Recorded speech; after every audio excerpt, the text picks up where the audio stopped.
everybody. Welcome back to the canyon. Welcome back to a place where we've grown somewhat comfortable with the pace at which things move. Here in the canyon, we've come to embrace the fact that we are a long-form creator, so sometimes things take a little bit longer. This is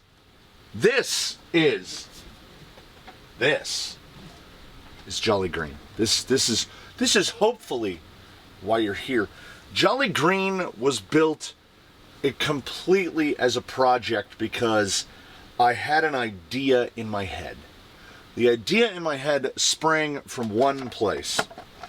It came from right here. Because some nearly 5 years ago at this point, from when I'm standing here next to this camera right now, I bought a TRX-4 Defender. And there are still some little bits and bobs still remaining from that original TRX-4 Defender in here. And the first aftermarket electronics that I bought of any kind was a Hobbywing Axe V2 550 3300 kV. Because I was a go fast guy for my whole life. I was a basher, jumping on roofs and seeing if you can do backflips and all that stuff. So I was like, higher kV, more kV, better kV. Later came to find out, somewhat quickly as a matter of fact, that the 3300 kV on 3S is an absolute rocket ship in a TRX-4.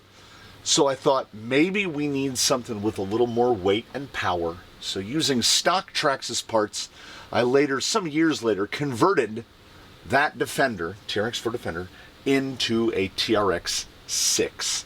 Who would be named Jolly Green. And after he was converted to a 6x6, he stayed in that configuration for a couple more years, say about 2 years as a TRX-4, about 2 years as a TRX-6. And then I thought, he's not really passing the test. He's big, he's heavy, he's capable, but he's also big and heavy. He doesn't turn real good. And I thought, we have a little bit of knowledge of what we're doing now, at least in my head, I think I do. I think that I do. I thought what we need is we need more gear reduction. We need a platform that can move that weight lower.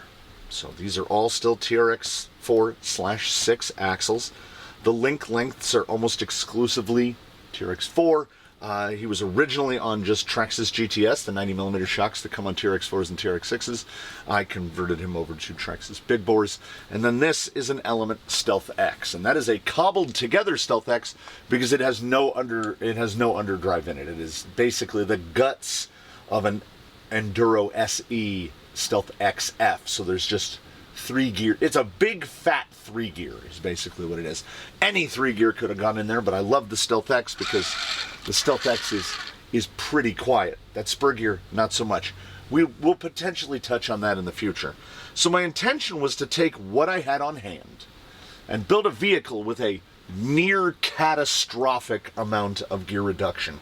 If you're on the stock 1887 gearing that comes with this, and the all stock gearing in your axles, your final drive ratio on a Jolly Green would be almost 100-1. It's like 96 points, between 96 and 98-1.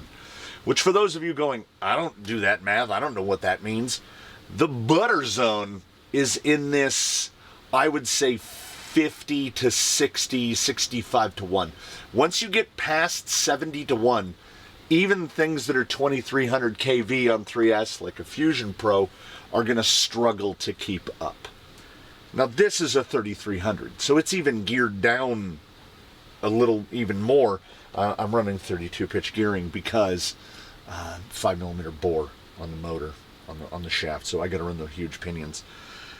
As is, I run a 3S on here, and it's just snappy enough. It's still probably between 6 and 7 miles an hour on the top speed because a 3300 is, I could make an argument, too spicy for things that rock crawl. And this is built basically to exclusively rock crawl.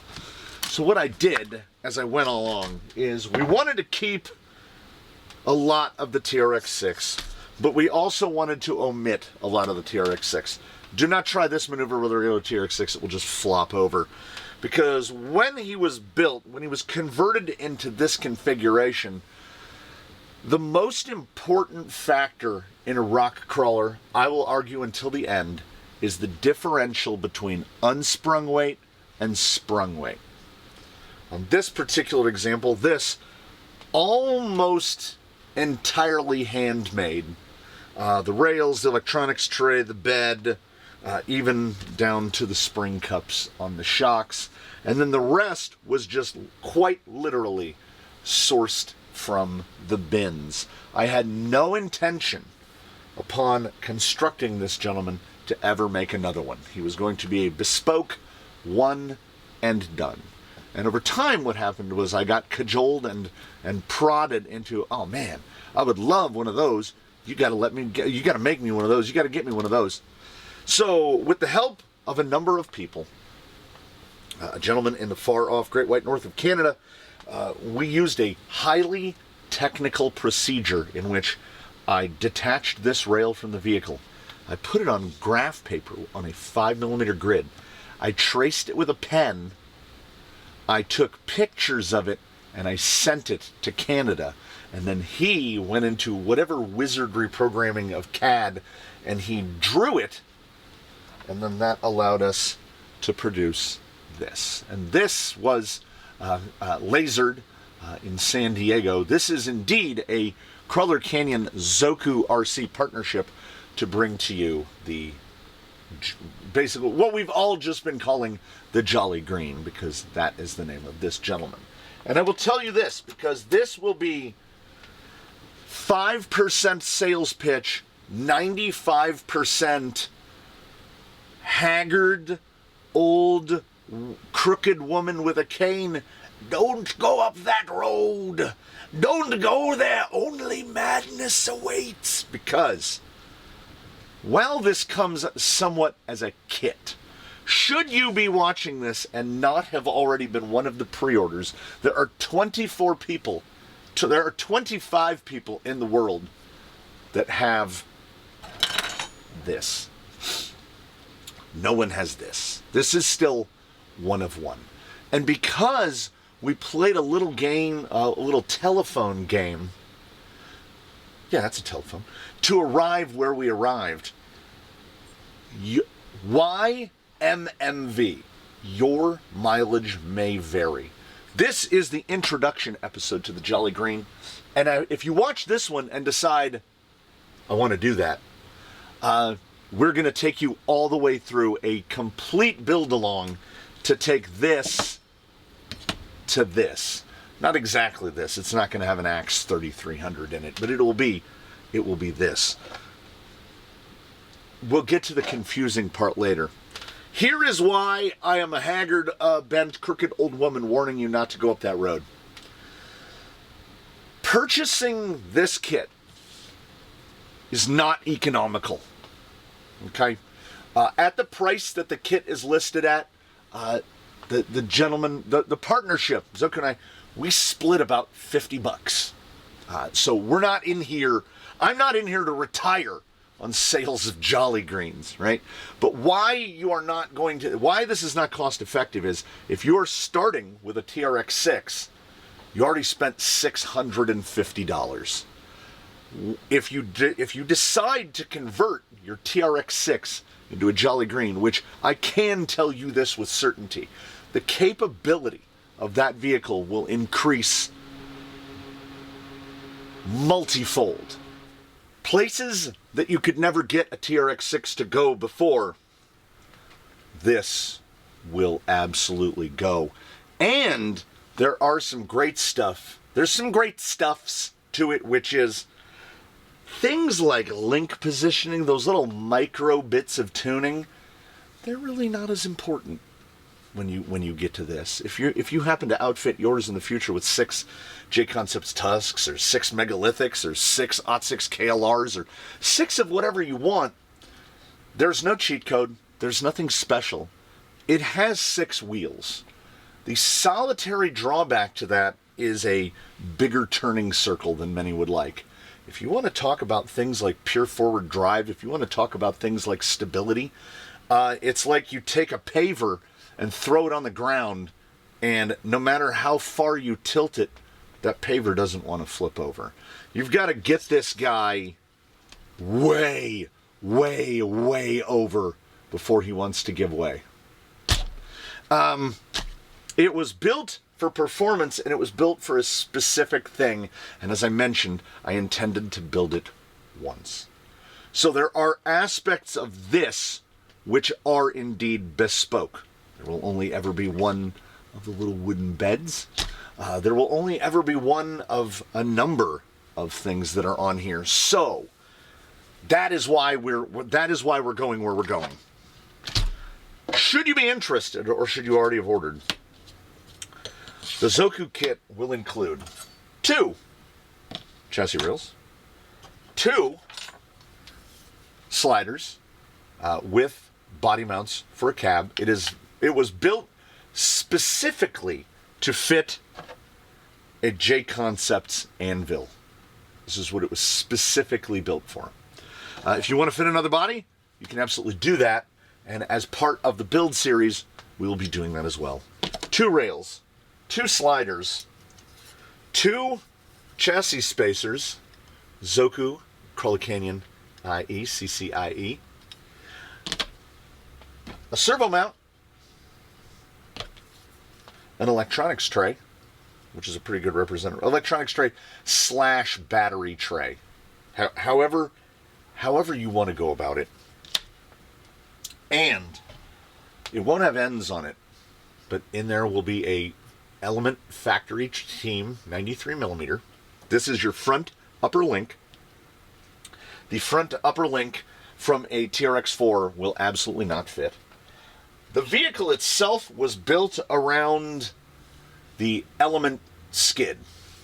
You may recall it from a moment ago. There's an Element skid right down there, and Element sides, and these are Element servo mounts. So should you be one of the people of the world that I don't trust that newfangled 3D printing, you can replace all of these pieces except this one with either factory team or standard Element plastics. This is not included. This, where did I put it? This is also not included. This is an Element panhard mount. If you are fortunate enough to find a plastic one, if you've bought an Element kit in the past, you will have one. This is the one that you have to purchase, the aftermarket one. I think it's listed as a gatekeeper part, despite the gatekeeper being long gone. And then it is precisionally fitted to this bumper. This is also not included. You would have to buy this. This is titanium. It weighs nothing. They are about $15 or $16. I think the most expensive I've ever seen them on Amazon is $20. And they have 2 styles now. They have a stinger and they have a blunted. As you see, he's on the stinger. And here's the blunt one. So you need a bumper. And most importantly, you will need ASC 42034, the Stealth X gearbox kit. Now, and you will need a J-Concepts anvil, or almost literally any cab, whatever cab you like. Pretty much I'm almost certain every J-Concepts cab fits. There's also all the LA Express cabs. There's you name it. You can fit whatever you want to cut up.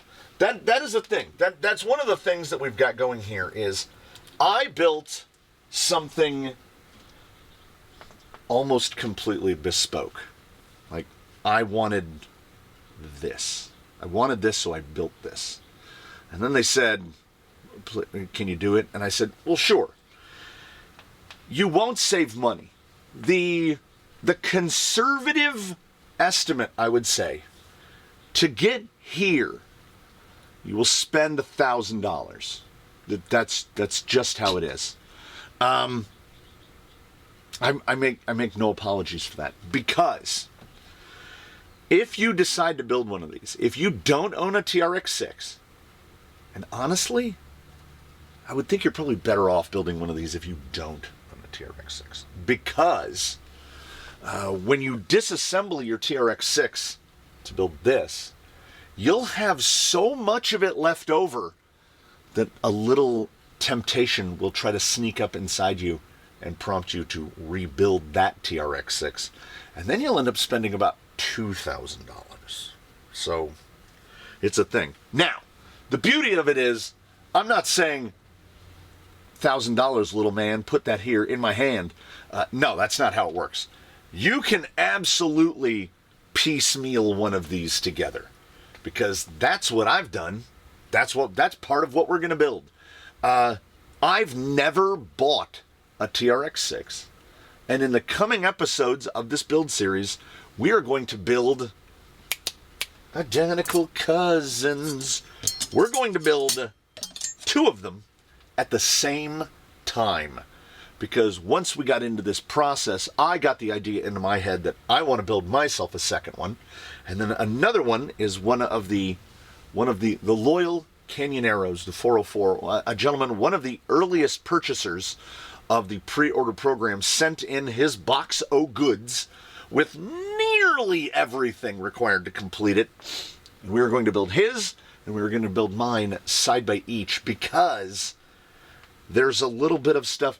Think of this as a starter program. The stuff right here, this stuff. Oh, by the way, the kits do include a flat chassis. So you don't actually have to go out and buy one of these. I built it around this. I've never driven it with this. I haven't decided if we're going to build one of the two with this or this, because it will change some stuff.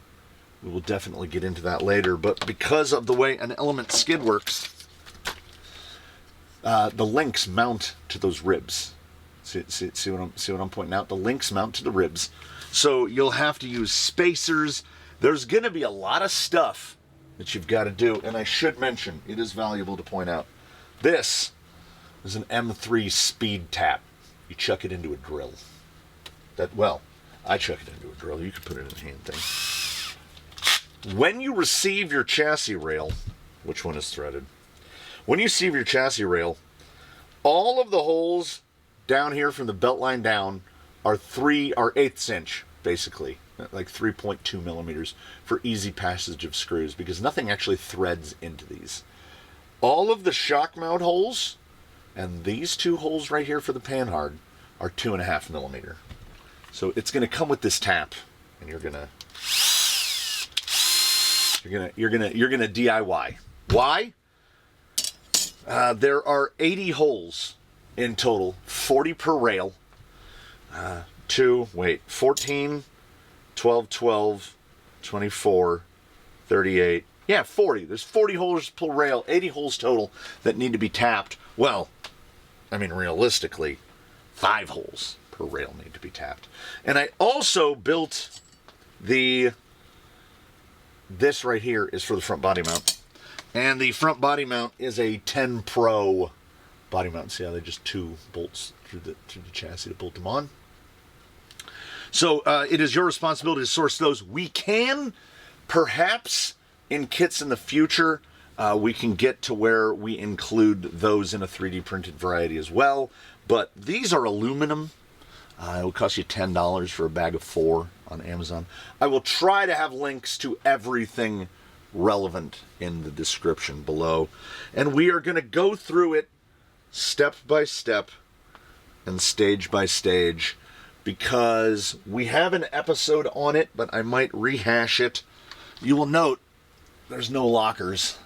I omitted the lockers because I wanted it stripped down low, more about just capability.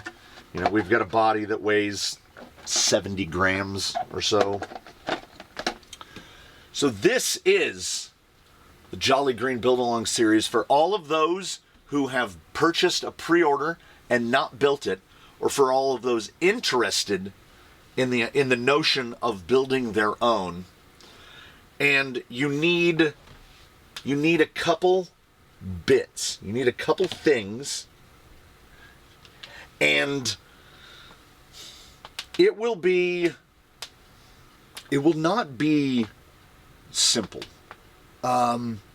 Because we enter a realm of near infinite variability. I have the link lengths, the exact link lengths of this gentleman right here. And behind me on the bench are all of those link lengths replicated. I can't say for certain that those link lengths will exactly fit these because, remember the telephone game? This went through permutations and iterations to get it to where it is right now. So if you have a screw hole and you're like, it almost fits, get a drill it out a little bit. Never meant to make more than one.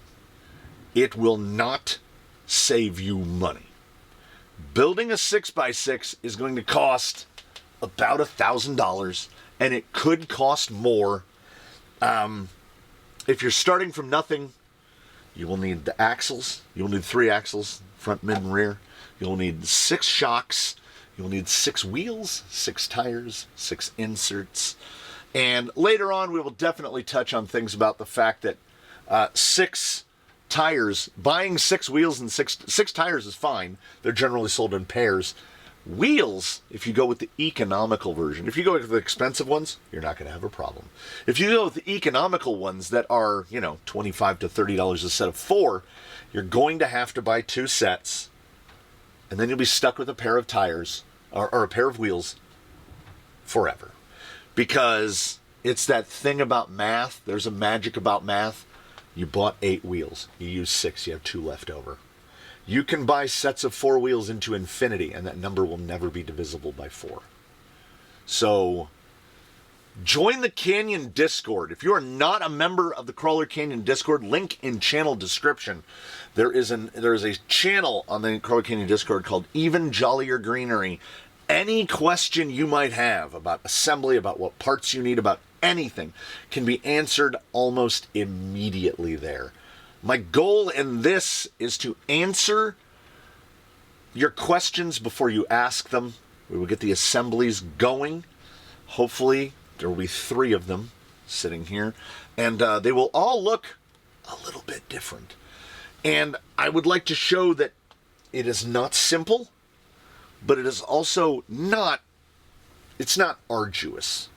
It might consume a little bit of your time tweaking a link length to get your pinion set right, because we're going off on our own. Is basically what it is. We're building our own 6x6. This is not a conversion for a TRX-6. There are links that you will not be able to use. You will have to source a couple links. You will have to adjust the lengths of other links.